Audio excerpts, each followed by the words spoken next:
அதாவது என்னன்னு சொன்னா, சரி நம்ம வந்து இறைவனோட ஈமானிய வாழ்க்கையில சரியாக வாழ்றோம்னு வைங்க, அதான் சொல்றாரு. நம்ம சீர்படுத்திட்டு எந்த ஒரு மனிதனும் நான் ஈமானிய வாழ்க்கையில சரியாயிட்டேன்னு முடிவெடுக்கல. அது முதலாவது விஷயம். காரணம் அவன் குறையோட தான் இருப்பான். ஆனா வளர்ந்து வளர்ந்து வளர்ந்து வளர்ந்து போகும். அது ஓகே, அது உண்மை. சரி, அந்த அளவு வளர்ந்துட்டு போகுதா, நம்ம ஒரு அளவு திருப்திகரமான ஒரு இடத்துல இருக்கிறோம்னு வைங்க. ஆனா இன்றைக்கு மனைவியை விட்டு நம்ம என்ன செய்யறோம், பிரிஞ்சுக்கிறோம். பிரிய வேண்டிய நிலைமையில இருக்கிறோம். மனைவி ஒத்துத்தான் நம்ம என்ன செஞ்சிருப்போம், இங்க வந்திருப்போம். நம்மளோட கஷ்ட நஷ்டங்களால் நம்மள எதுவும் செய்ய இயலாது. நீங்க சம்பாதிங்க, நான் இங்க பிள்ளைகளை பார்க்கிறேன் அப்படி ஒரு ஒப்பந்தத்துல தான் நம்ம என்ன செஞ்சிருப்போம், வந்திருப்போம். ஒரு எக்ஸப்ஷனான குடும்பங்களை தவிர அப்படி வந்திருக்கிறோம். இந்த மாதிரி கட்டங்கள்ல நம்ம தனிமையில இருக்கிறோம். நல்லது தவறான நண்பர்கள் அல்லது நல்ல நண்பர்கள், தவறுகளை தவிர்த்து கொள்ள முடியாத நண்பர்களோடு என்ன செய்யறோம், பழகி கண்டிருக்கிறது. நல்ல சினிமா சீரியல் இப்படின்னு என்ன செய்யுது, வாழ்க்கை போய் கண்டிருக்கிறது. இதுக்கு என்ன வழி, இதை தீர்க்கிறதுக்கு என்ன வழி? பொதுவாக என்னை பொறுத்த வரைக்கும் பாவங்களிலிருந்து விடுதலை பெறற்காக யார் கேள்வி, நீங்க உங்களுக்காகத்தான் இதை கேட்டேன்னு சொல்லல, சில வேளை இன்னொரு சகோதரருக்காக கூட நீங்க கேட்டிருக்கலாம். இப்படி கேட்கக்கூடிய எந்த சகோதரர்களும் எவர்களும் பாவத்தை தவிர்ப்பதற்கு எந்த வழியும் இல்லை நம்பிக்கையோட தான் கேட்கிறாங்க. என்னது, பாவத்தை தவிர்க்கிறது எனக்கு இயலாது, ஒரு நாள் இவராலே வழி சொல்ல முடியாது, இந்த நம்பிக்கையில தான் அதை என்ன செய்யறாங்க, கேட்கிறான். ஏன், அவர் ட்ரை பண்ணி பாரு, நேரம் ஒரு 20-25 வழிமுறை விட்டு அந்த மாதிரி ட்ரை பண்ணி முடிச்சுட்டு இனி சரி வராது, இனி நம்ம எங்க மாற போறோம் என்ற உணர்வோட தான் என்ன செய்வாங்க, கேட்பாங்க. அதனால நான் அதை கொஞ்சம் விரிவா உங்களோட மனதில் ஏறுறேன்னா ஒரு விரிவா தான் என்ன செய்வேன், பேசணும். என்றால் நான் போன தடவை அதை சொல்லிட்டு போன இணையதளம் மட்டும் நான் சொல்லலை. இந்த எல்லாரும் இப்போ இணையதளத்தோட சம்பந்தம் இருக்குது. நான் உங்களுக்கு ஒரு உரை சொல்றேன். பாவங்கள் இன்பமானதா என்ற ஒரு தலைப்புல நான் ஒரு உரை நிகழ்த்தி இருக்கிறேன். பாவங்கள் இன்பமானதா அப்படி என்ற தலைப்புல ஒரு உரை நிகழ்த்தி இருக்கிறேன். இரண்டாவது, பயான்களால் மாற்றம் ஏற்படாதது ஏன்?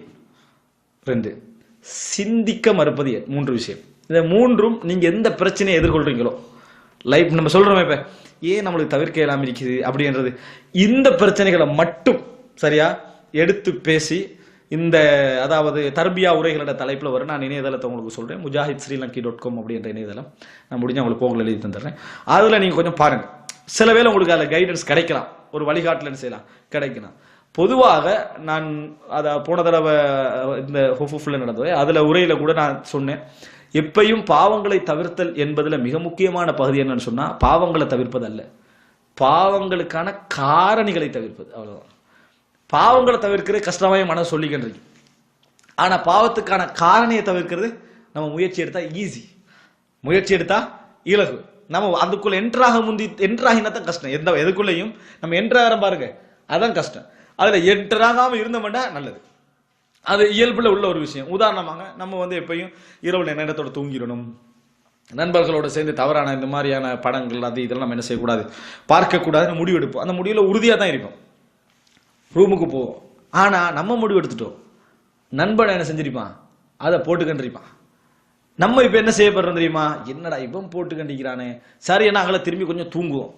தூங்கினால் என்ன செய்யும், இது புதிய படம் மாதிரி இருக்குதே, சரியா சைத்தான் அப்படித்தானே வருவான், இது புதுசு மாதிரி இருக்குதே, இன்றைக்கு மட்டும் பார்ப்போம் இன்ஷா அல்லாஹ், இதுக்கு போற வேண்டது இல்லை, பார்க்கறது இல்லை என்றால் ஒரு சப்ஜெக்ட் வரும், பார்ப்பீங்க. இப்ப நீங்க பாவம் செய்யறதுக்கு யார் காரணம், அந்த நண்பன் அதை போட்டிருந்தா. அவன் நல்லவராக இருக்கலாம், ஆனா உங்களோட முடிவு அவர் எடுத்திருக்காம இருக்கலாம்.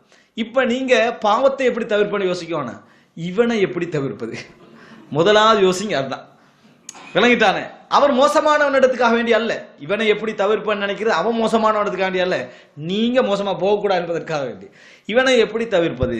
ஆனா சொல்லுவாங்க, இன்னஹும் உனாசும் என்னது, அதாவது முத்தத்தஹரூன், சுத்தமாகிற ஆக்கள் இவங்க பெரிய சுத்தம் அப்படின்னு சொல்லுவாங்க. லூத் அலைஹிஸ்ஸலாத்து சமுதாயம் லூத் அலைஹிஸ்ஸலாத்தை பார்த்து சொல்லுச்சு. யாரை பார்த்து சொல்லணும்னு பாருங்க, லூத் அலைஹிஸ்ஸலாத்து சமுதாயம் யாரை பார்த்து சொல்றாங்க, லூத் அலைஹிஸ்ஸலாத்தை பார்த்து பெரிய சுத்தம் பேசுறாரு அப்படி என்னது சொல்லலாம், அப்படி சொல்லுவாங்க. அது நம்மளுக்கு பிரச்சனை இல்லை, நம்ம தவிர்த்து கொள்ளணும், அவ்வளவுதான். அப்போ முதலாவது இந்த ரூம் எதுக்கு சேஞ்ச் பண்றது, ஆனா நம்ம அதை யோசிக்கிறோம் இல்லை. நம்ம எப்ப யோசி பண்ண தெரியும், நம்ம பேசொண்டு போயிட்டோம் வைங்களேன், நம்ம கூட வந்துட்டு பணம் பையன் போயிட்டு அப்ப யோசிப்போம் இந்த ரூமை சேஞ்ச் பண்ணணும். ஏன், முக்கியமான பகுதி போகுதே, ஈமான் போனா யோசிக்க மாட்டோம். அப்ப முதலாவது என்ன நினைக்கிறேன்னா, நம்ம இந்த ரூம் விட்டு மாத்துவோம். உங்களுக்கு தெரிஞ்சிருக்கீங்க, இந்த ரூம்லயே நேரத்தோட டைமுக்கு படுக்கிற வைக்கலாம். சிலருக்கு அல்லாஹ்வுத்தால 10 மணிக்கு விரும்பாமல தூங்க வச்சிருவோம். அந்த ஆளுக்கு நினைச்சாலும் தவறு என்ன செய்யலாது, செய்ய இயலாது. அந்த ரூமை பார்த்து நீங்க என்ன செஞ்சிருங்க, நான் சேஞ்ச் ஆகிக்கிறேன். அது நிறைய பேர் அந்த ரூமுக்கு போக விரும்ப மாட்டாங்க. ஏன், இவன் தூங்குறான், அவன் லைட்டை போட விட மாட்டான், நம்மளுக்கு ஒன்றும் பார்க்கலாது. நீங்க அந்த ரூமுக்கு போயிருங்க. முதலாவது ஒரு தடையை என்ன செஞ்சிடறீங்க, ஒரு வழியை கட் பண்ணிடுறீங்க. மனைவி இன்மையால மட்டும்தான் நீங்க இந்த தவறுக்கெல்லாம் தூண்டப்படுறீங்க. மனைவி இல்ல, இதனால தான்டா. பொருளாதாரத்தை ஒரு பக்கத்துல வைங்க, நீங்க என்ன நஷ்டம் வந்து நினைச்சாலும் சரி, நம்மளுக்கு எதுவும் பெரிய நம்ம அப்படி போனா என்ன நடக்குது, மழை ஒட்டைக்கிற மாதிரி நீங்க நினைச்சாலும் சரி, வமை யத்தகில்லாஹ யஜ்அல் லஹு மக்ரஜா. நீங்க இறை அச்சத்துக்காக வேண்டி தான் இந்த முடிவு எடுத்தீங்கன்னா அதுல ஒரு பரக்கத்து இருக்கு. உடனே கட் பண்ணுங்க அந்த நாட்டை, போயிருங்க. அது உங்களுக்கு தலையுடைக்கிற பிரச்சனையா இருந்தாலும் சரி, ஒன்றில் மனைவியை இங்க எடுக்கணும், இல்ல நம்மளால முடியாது, நம்ம இதுதான் நம்ம தவறுக்கெல்லாம் 100க்கு 100 காரணம் அப்படின்னு நீங்க நினைச்சீங்கன்னு சொன்னா போய்விடுங்கள். விளங்கிட்டா? நீங்க இதை பத்தி உங்களுக்கு பிரச்சனை இருக்கு கண் முன்னால, உங்களுக்கு தெரியுமா, நீங்க போதான் சொல்லுவீங்க, ஏண்ட பிரச்சனை எனக்கு தானே தெரியும் நீங்க நினைக்காங்க. அல்லாவுக்கு தெரியும். இந்த தடையை போட்ட யாருக்கு தெரியும்? அல்லாவுக்கு தெரியும். அவன் வாக்குறுதி அளிக்கிறான், நீங்க எதுக்காக வேண்டி போறீங்கன்னு தெரியும். எதுக்காக வேண்டி போறீங்க? நான் நேர்மையா இருக்கணும், நான் ஒழுக்கமா இருக்கணும், என் வாழ்க்கை கெட்டு போக கூடாது என்றதுக்கான போறீங்க. நிச்சயமா அல்லாஹ் ரப்புல் ஆலமீன் எப்படி மூசா அலைஹிஸ்ஸலாத்துக்கு கடலுக்கு முன்னுக்கால இருந்த ஒரு வழியை காட்டுறானோ உங்க நல்ல வழி ஒன்று வச்சிருப்பான். இது நீங்க முக்கியம். இந்த 2-3 விஷயம் காரணிகளை மட்டும் என்ன செய்யுங்க, தவிர்ங்க. உதாரணமா எங்களுக்கு தெரியும் துபாயுடைய சூழல் என்ன, எப்படி சூழல் இருக்கு, அங்க நல்ல மக்கள் இருக்கிறாங்க, நல்ல தவா நடக்குது, அது ஓகே. ஆனா சூழல் எப்படி? நல்ல சூழல் இல்லை. உங்களுக்கு ஒரு வேலை வருது, இங்கே போகலாம் இங்கேயும் போகலாம், அங்க போனா 4000 திர்ஹம், இங்க போனா 1500 ரியால். நம்ம எப்படி பார்ப்போம்? 1500 4000 இங்க போயிடும். நீங்க எப்படி முடிவு எடுக்கணும் தெரியுமா? 4000 தான், 3000 அங்கேயே பறிச்சிருவாங்க. வணங்கிட்டா சரியா? அவ்வளவுக்கு செலவும் அவ்வளவுக்கு சூழல் மோசமும். இங்க 1500 போனா அப்படி இல்லை. எதை முடிவு எடுக்கணும்? நம்மளோட சூழல் நம்ம போய்கண்டு எப்படி பாவத்தை தவிர்ப்போம். நீ தான் போன, உனக்கு அல்லாஹ் 2 வழியை காட்டினா இல்லையா? இதுதான் முக்கியம். இந்த பகுதிகளை கொஞ்சம் என்ன செய்யுங்க, நீங்க உருவாக்குங்கள். அதாவது காரணிகளை தவிர்த்துக்கொள்ளுங்க.